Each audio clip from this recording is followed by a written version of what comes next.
আমার বউকে আমি ঠিক রাখতে পারি না, কারণ হচ্ছে আমি প্রত্যেকদিন পাওয়ারফুল ওষুধ খাই। কিছুদিন আগে এই নারী কাঁদতে কাঁদতে ফাঁস করেছিলেন ভালোবেসে যে শখের পুরুষকে কিডনি দিয়েছেন সে স্বামী নাকি কিডনি পাওয়ার পর পরকীয়া করে বাড়ি থেকে তাকে বের করে দিয়েছে। আমার হাজবেন্ডকে না আমার নিঃশ্বাস ভাবতাম। এতদিন পর সে কিডনি পাওয়া হতভাগা স্বামী লাইভে এসেছেন, প্রকাশ্যে স্ত্রীর পরকীয়া নিয়ে কথা বলেছেন। আমার বউকে তিনটা পরকীয়া জড়াইছে।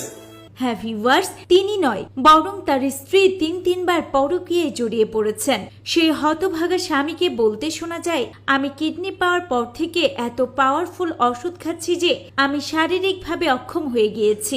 আমার নিজের স্ত্রীকেই তো আমি ঠিকমতো সুখে রাখতে পারি না, তাহলে আমি অন্য নারীর সঙ্গে কিভাবে পরকীয়ায় জড়াবো? আপনারাই বলেন। পরকীয়া আমার দ্বারা কখনোই সম্ভব না। আমার স্ত্রী কোনো পাওয়ারফুল ওষুধ খায় না, সে একদম ঠিক আছে, সে সুস্থ আছে। সে আমার বাড়ির ভাড়াটিয়ার সঙ্গেও পরকীয়া সম্পর্কে জড়িয়েছে, কিন্তু আমি কখনো পরকীয়ায় জড়াইনি, কারণ আমাকে অনেক পাওয়ারফুল ওষুধ খেতে হয়। আপনারাই বলুন, আমার স্ত্রী এত সুন্দরী, তাকে রেখে কেন আমি অন্য কোনো নারীর কাছে যাব, যেখানে আমি এত পাওয়ারফুল ওষুধ খেয়ে রীতিমতো শারীরিকভাবে অক্ষম হয়ে গিয়েছে। কিন্তু আমার সুন্দরী স্ত্রী একদম ঠিকঠাক আছে, তাই তো সে একটা নয় দুটো নয় পরপর 3টি পরকীয়ায় জড়িয়েছে। এমনকি আমার ভাড়াটিয়া ব্যক্তির সঙ্গেও পরকীয়ায় জড়িয়েছে, কিন্তু আমি কোনো পরকীয়াতে জড়াইনি। এছাড়া এক কিডনির বিনিময়ে স্বামীর থেকে 60 লক্ষ টাকা আর ফ্ল্যাট নিয়েছে এ নারী।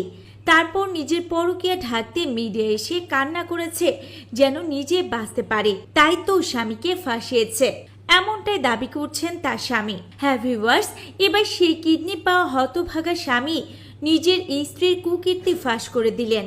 সত্যি নারীরা অভিনয়ে সেরা রে। কিছুদিন আগে কাঁদতে কাঁদতে যে স্বামীকে নিয়ে এত অভিযোগ তুললেন, এখন জানা যাচ্ছে নিজের পরকীয়া ঢাকতে এমন অভিযোগ তুলেছিলেন এই নারী। তো ভিউয়ার্স, আপনাদের কি মনে হয়, কিডনি পাওয়া স্বামী সত্যি কথা বলছে নাকি কিডনি দেওয়া নারী সত্যি কথা বলছে? অবশ্যই আপনাদের মূল্যবান মন্তব্য কমেন্ট করে জানাতে ভুলবেন না।